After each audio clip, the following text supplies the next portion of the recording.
Hey guys, welcome to the Stinkin Truth podcast. Mark Schlereth alongside my host, Mike Evans. Thank you so much for making us a part of your day. Mike, how are you, my friend? I'm doing great, and we love drama. We love soap opera type issues around the NFL, and we got one this week with Davante Adams. It was funny to listen to Antonio Pierce's press conference yesterday. He was asked right off the bat about Davante, and it was a lot of nothing to see here. We're on to the Broncos. We talk. We're fine. We're good. But, nothing to add. So it certainly sounds like there's some tension there. What's your read of the Davante Adams situation and how you think this thing plays out? Well, Davante Adams is obviously not going to be a Raider. He's got I'm using air quotes, hamstring injury, you know. Right. He's got a hamstring injury, which means that we're actively trying to get rid of him and move him along the way. Now, I do the show Breakfast Ball on FS1. If you guys haven't watched it, check us out 8 to 10 a.m. Eastern every morning. But Craig Carton is really tied in. My partner, Craig Carton, is really tied into the Jets, and pretty good information that he is going to be traded and that the Jets are the front runners right now. I think he also likes New Orleans because of his former quarterback and best buddy, Derek Carr, in New Orleans, and that's why he went to the Raiders in the first place. But a reunion with Aaron Rodgers seems like it's imminent, like it's going to happen. And as far as the Raiders are concerned, I think the funny thing is you can go back to September 4th, right? 30 days ago, where he was saying, he being Davante Adams, saying, hey, this is all a made-up thing by the media, and I love being here, and it doesn't matter the quarterback. And he even referred to himself in the third person. He said, hey, Davante Adams loves playing for the Raiders, and Davante Adams has no problem being right here with Vegas, and this is where Davante wants to be. 30 days later, it's like, I can't wait to get out of here. This place sucks. So, which I agree, it probably does suck there with the Raiders, but it seems like it's any minute now he's going to be a New York Jet. And honestly, you look at the New York Jets, and I think, when you talk to Aaron Rodgers, which I've talked to him before about just kind of operating an offense, when I've talked to, a lot of quarterbacks, but it really comes down to this. It comes down to, you let the scheme take you where the scheme is going to take you on first and second down, right? You hand the ball off, you throw one off, play action on second down. Third downs, man, you need a go-to guy. You need a guy that's gonna basically be able to beat one-on-one or to beat, man coverage or to beat double teams, and to say, that's my dude, and I have nothing but the utmost faith in him. And if you look, and I did this on Breakfast Ball, if you look at Davante Adams over the course of his career with Aaron Rodgers, on third downs, just third downs, number one in touchdowns. They were number two in number of attempts or a number of targets, number two in first downs converted, number two in, I believe, total yards on third down. Like, that third down connection is a whoopee. It's a security blanket for your quarterback, right? And he has that connection with Davante. Davante sees the game just like Aaron sees the game. Davante Adams is like a quarterback at the wide receiver position. So they are so in tune. And then you look at the issues that they have on the offensive side of the ball, like with protection and some of the things. They gave up 5 sacks to Denver last week. All of a sudden, if man, even if that guy's covered, I can throw it to him and he's going to catch it. I don't have to get off that guy. Well, that all of a sudden solves some of your protection issues, right? So it basically, two birds, one stone, or a bird in the bush, or, whatever the bird analogy is, I'm not sure, but there's some birds and some bushes and some stones. And if you get your stones and your birds together, the next thing you know, you win football games. So it's a perfect fit as far as I'm concerned. Oh, classic stink right there. Well, I got to ask then, why hasn't that kind of connection been made between Aaron Rodgers and Garrett Wilson? It's a great question. There seems to not be that trust factor there. I went back to that game in Denver and looked at some Garrett Wilson issues on, especially on third down, but just some different issues. So I brought up several third down plays where they didn't connect. And we had this terminology. We did it on our radio show. Brandon Stokely used it. I've heard other coaches use it. When you're not the primary, you got to have for the love of the game routes. You're not the primary guy. You still got to run it like you're the primary guy. And if you don't, people slough off in coverage, and people just don't even consider you a target.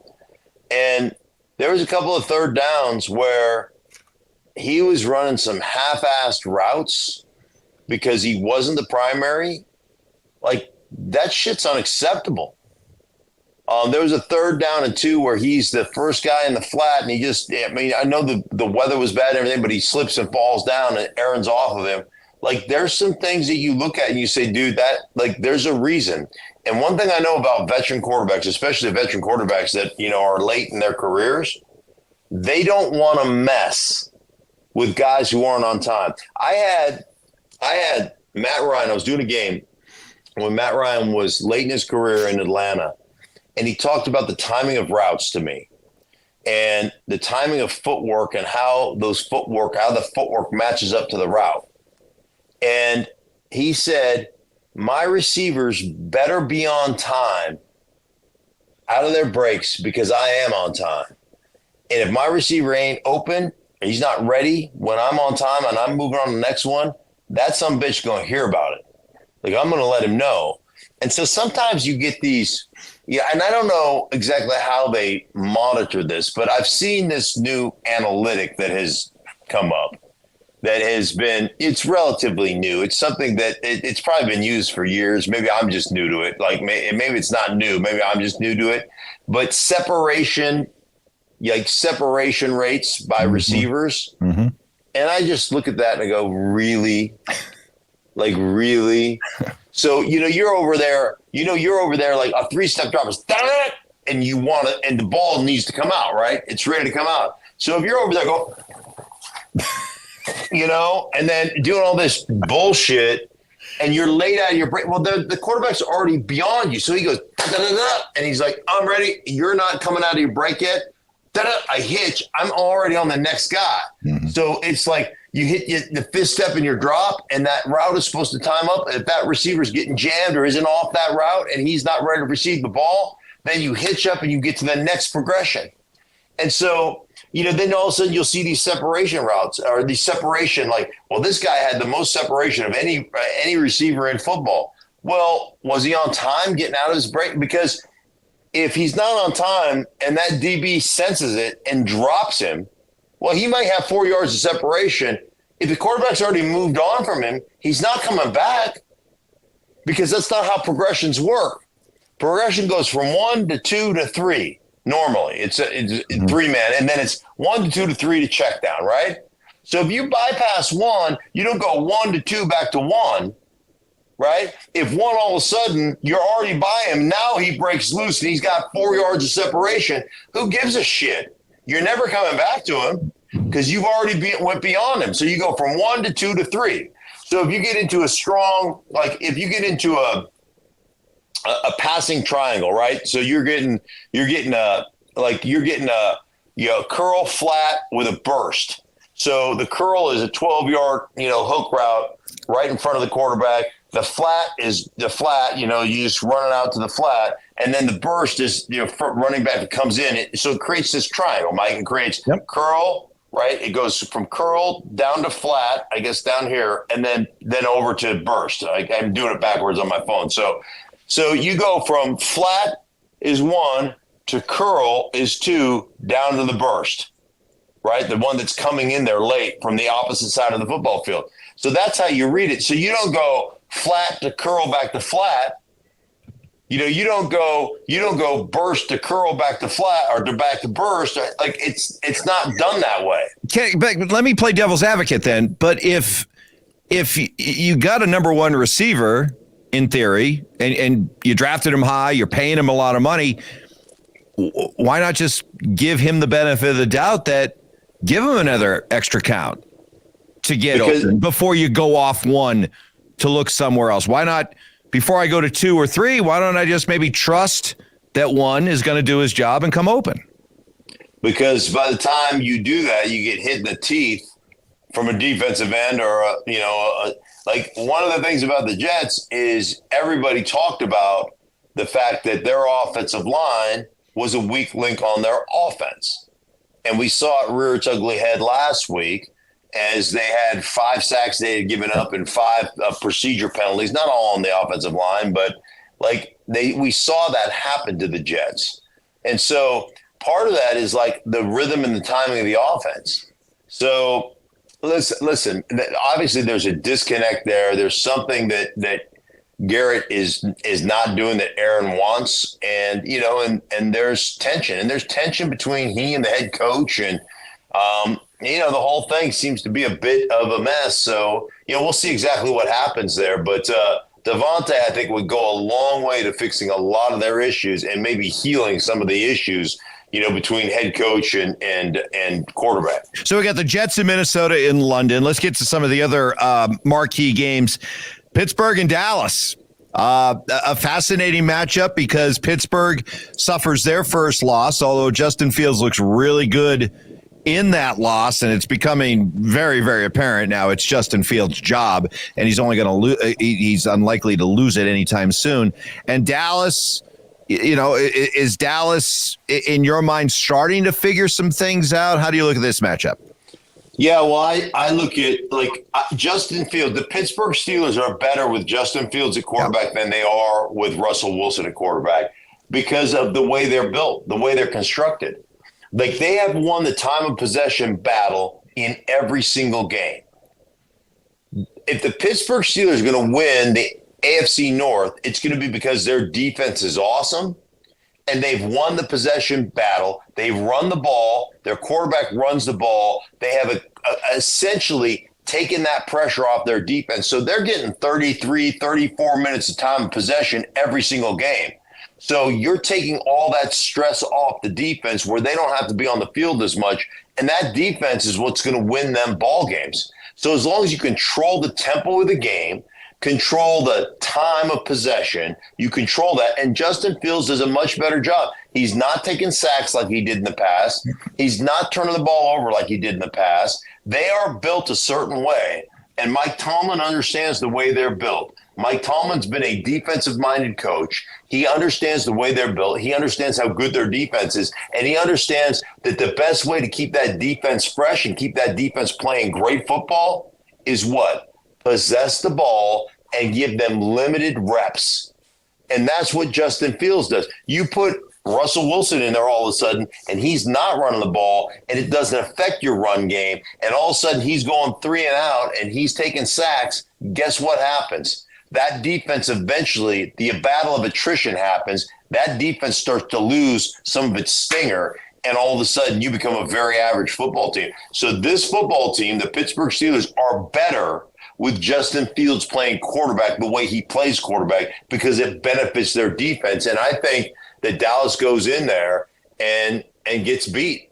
I just don't think right now Dallas offensively, they can't run the ball. They got a bunch of guys playing running back that retired and didn't tell anybody, and then they've got a defense right now that's going to be minus DeMarcus Lawrence. It looks like it's going to be minus Micah Parsons. Like that's a recipe for disaster, Mike. And then meanwhile, Dallas has their owner flying in to practice in his helicopter.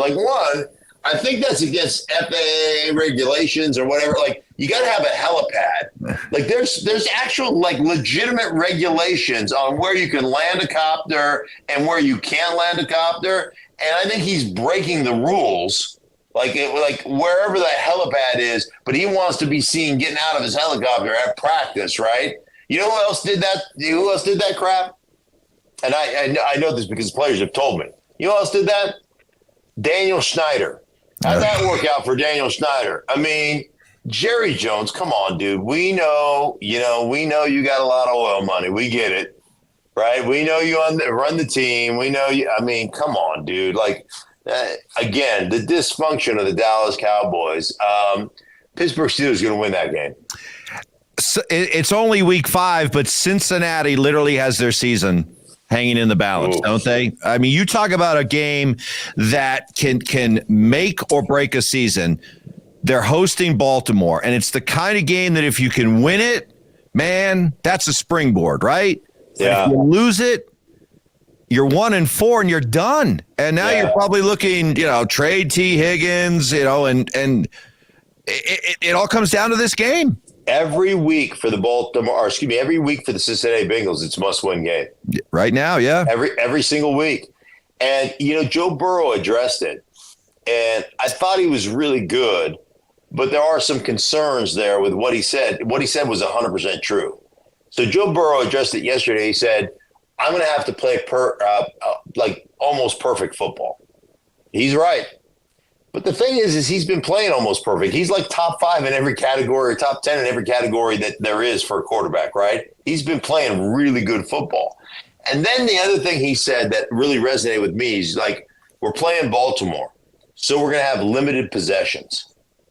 He's 100% right. Baltimore has figured out what their magic elixir is. Yep. And it's, we're going to run the ball. We're only going to throw it about 17 times a game. We're going to use our, first off, think about it. You got Lamar Jackson in your backfield, right?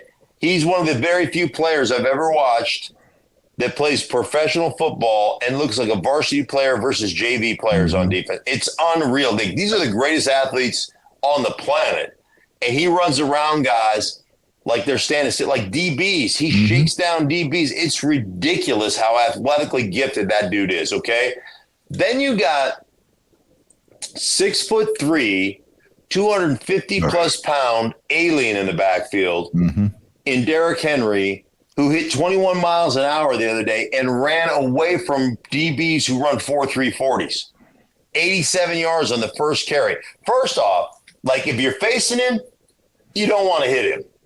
You see guys circle him, so they're coming up like they're going to hit him, then they get around trying to jump on his back, leap on his back, like a little lemur, right on top of his back. So, they don't want to tackle the guy. And then you got the ability to run away from dudes that run 4.3 40s. That's ridiculous. Oh, by the way, you got a fullback by the name of Patrick Ricard that is 6'4", 330.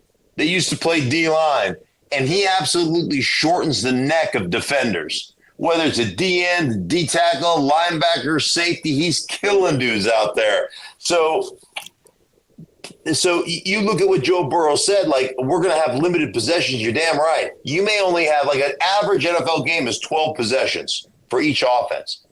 So the Ravens run the ball so well and possess the ball so well and eat up clock so much that all of a sudden you're getting 8 possessions. And Burrow knows I got to be perfect because we got to score on all 8 possessions because our defense is a sieve. So when he says, sorry to interrupt, but I just wanted you to follow. When he says I got to play a perfect game, I don't know if he meant to do this, but is he taking shots at his team? Well, he's taking shots at his defense, no question. I gotta be great. The other thing I always hated. You think he meant to do that? No, I just think he was like, man, I know how good Baltimore is, and I'm going to have to be essentially in the red zone. We're going to have to be 5 of 5 or 6 of 6 if we're going to win this game, right? We can't kick field goals down there. You kick a field goal, you're 3 points closer to losing, right? It's just you can't do it against Baltimore. The other thing that I don't like about anybody saying a perfect game, he was putting it on himself. Right. So I'll give him some credit. But I always used to think when we were a really good team, whether I was with the Redskins that started 11-0 or whether I was with the Broncos that started 13-0, I always felt like when we played a lesser team, and let's face it, Cincinnati right now is a lesser team than Baltimore. So when we played a team like that, and we knew we were really good, and we knew we had it figured out, like Baltimore feels right now after winning 2 straight. We know we got it figured out. I always said their coaches over there are saying, hey, man, we're going to have to play pretty much perfect for us to beat this team. And I was like, I can't wait for them to make their first mistake because it's like the floodgates open. Oh, shoot, we turned the ball over. Well, there it goes. We can't win now. Oh, shoot, we had a critical penalty on 3rd down that cost us a 1st down. Oh, no, here it goes. Open up the floodgates. But I'll give Joe credit for this. He put it on himself. I'm going to have to play perfect. But he pretty much has. This defense has been abysmal. And I don't see that getting fixed anytime soon, Mike. Let's do kind of like a lightning round. I like to go through a bunch of these games and just give me a quick thought on all of these matchups, and I'll just kind of randomly go down the list here. We got Buffalo and Houston. Buffalo losing their first game. Did they lose in a way to Baltimore that raises any red flags for you, or is it just, hey, they ran into a really good football team that was hungry to get back to being who they were in Baltimore, and it's no real big deal for the Bills? It raises a red flag in this, okay? They were talking going into that game about how nice it is to have guys that aren't worried about statistics and aren't worried about getting their shine and just, team football. And that's great right up until the point it's not great, right? When you play Baltimore, and Baltimore did this to Dallas, man, like I looked at every incompletion that Dak Prescott threw, and I'm telling you, there were so many man-to-man cover situations where they just locked up like single high safety, man free or zero, and just said, we're better than you. And we're not afraid of CeeDee Lamb, and we're not afraid of Cooks, and we're not afraid of anybody else on your roster. We're going to lock up in man, and we're going to get to your quarterback. And they did it.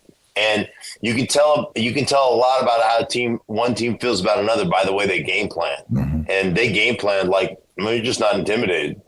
And like Baltimore can do that to you.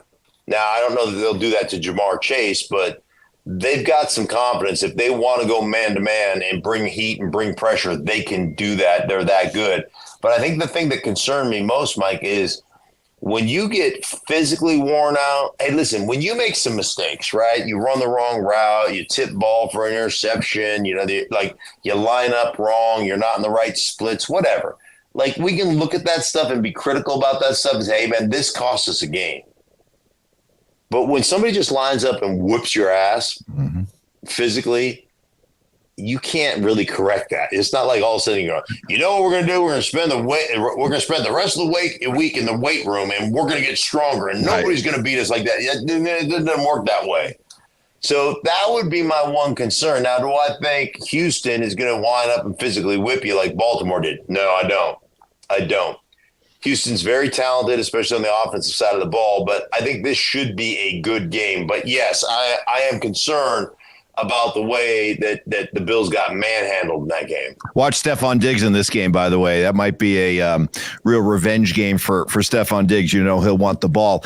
Green Bay, in a game in which they got Jordan Love back, made the comeback, but defensively, did they get exposed in any way? Yes and no. I think that Minnesota is I don't think we're probably giving them the credit that they deserve, just because I think we came into the season thinking, Minnesota's not going to be that good.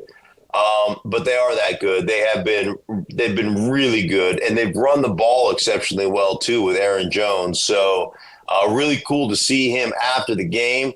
All the love that the Green Bay staff and coaches just gave him, I just watched them embrace him and love on him and just be so thankful for his time in Green Bay. And I sit and think, why did you guys not keep that guy? Like what happened there? But I think Minnesota's a lot better than we probably have given them credit for. And then Brian Flores, his defensive prowess, his understanding, his ability to disguise, his ability to really pressure a quarterback, their unselfishness with which the way they play, they bail each other out. When you play that style, that super aggressive style of football, you got to sacrifice. Sometimes you got to be the guy that takes the sacrifice so the other guy can get the sack or the other guy can get the interception. I love the way they play football. Speaking of the Vikings, we got some Minnesota fans here in the building, and they always are asking this question more and more of late. Is Sam Darnold, is what we're watching legit? Are we waiting for the clock to strike midnight here? Or is this here to stay with Sam Darnold? Well, what I tell you about Sam Darnold, I mean, I've been telling you since the offseason, Sam Darnold's set to take off. Sam Darnold, finally learned an NFL style of football. Like, there's nothing wrong with his skill set, man. Big time arm, big time athletic ability. Like, he's a lot bigger and a lot more athletic than I think anybody really anticipated or anybody really understood. That guy can run. That guy is a physical specimen. He can really throw the ball. And then all of a sudden he learned an NFL offense from Kyle Shanahan. And then he goes in, when he spends a year in sabbatical with San Francisco, then he goes in to Minnesota that runs the same offense. They'll do it out of some different personnel, but the terminology, the verbiage is the same. And so he rolls right into an offense he just spent a year getting tutored in by Kyle Shanahan, and goes to Kevin O'Connell, who's also a really smart, NFL guy. Both Kyle Shanahan and Sean McVay were on the same staff in Washington under Mike Shanahan. So they learned it all from Mike and Kyle, and then they went their separate ways. So it was just like it was a perfect storm to find the perfect fit for Sam Darnold. And yes, who Sam Darnold, the way Sam Darnold is playing right now is who Sam Darnold is in the future going forward. Great news for Viking fans. I never thought I'd be asking this question, but here you go. Were the Cleveland Browns better off with Joe Flacco than Deshaun Watson? And are the Indianapolis Colts currently better off with Joe Flacco than Anthony Richardson? Yes and yes. Wow. Like, Joe Flacco has found like the fountain of youth. And I love what he said about he said Anthony Richardson's mom is 8 days older than me or something. And there's no way in the world he thinks I'm cool. Listen, Joe Flacco's a professional quarterback. Anthony Richardson's a professional athlete. And there's a big difference. Now, I'm not saying that Anthony Richardson can't develop into a professional quarterback, but he's a professional athlete that plays quarterback. And so that default mechanism is always going to be, from the neck up, and he's just not ready to operate and eviscerate a defense from the pocket. That's all Joe Flacco can do. Like, Joe Flacco ain't running anywhere. So he's got to play from that perspective. So yes, Joe Flacco is better than Deshaun Watson, and Joe Flacco right now is better than Anthony Richardson. That may change in the future, right. But right now he gives you the best chance to win, just like Gardner Minshew gave you a better chance to win last year than Anthony Richardson does. Continue to bounce around a little bit. Travis Kelce went on his podcast with his bro and said, hey, don't worry about stats with me right now. It's not that important. I get the sense that everybody who's sort of tap dancing on Travis Kelce's, he's washed up or he's in decline. Anybody who's dancing on Travis Kelce's grave better enjoy it right now, because I just get the sense that this guy knows it's a 17-game season. We're going to be at least playing in the AFC Championship game. There's a ton of football left ahead of me. I get the sense that he's picking his spots, and he'll flip the switch when he has to. I'm 100% with you on that. Okay. I also think that Andy Reid is doing that also. Like, he is mad. He understands where Travis is in his career, how good he is. And even if Travis loses a step, Travis never beat you because he was so much more athletically gifted than everybody else. He is a gifted athlete, don't get me wrong. But Travis gets you on route running, on leaning on you, on getting you off your step, and then getting in and out of breaks like that.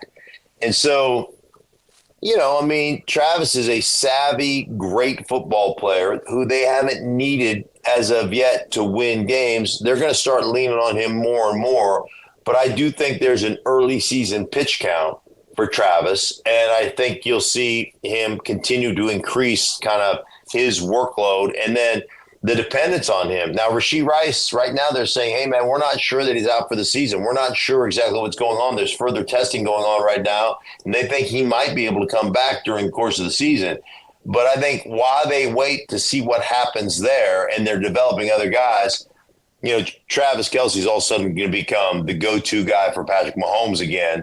And I think you'll see all of a sudden him have one of those 9-catch, 30-yard games with 2 TDs and everybody, and we'll quit the nonsense of, oh, he's washed up. His father time finally got him. I think that's a bunch of garbage. It's hooey, Mike, hooey. I will leave you with this. As somebody who played for the Denver Broncos and completely owned the Oakland and Los Angeles Raiders, how do you feel about the idea that the Broncos are going into this game with the Raiders this weekend, having currently lost 8 straight games to the Raiders? It's horrible. It's a horrible, it's unacceptable. It's embarrassing. And they're going to rectify that this weekend. That gets rectified this weekend, which takes us to our picks, Mike.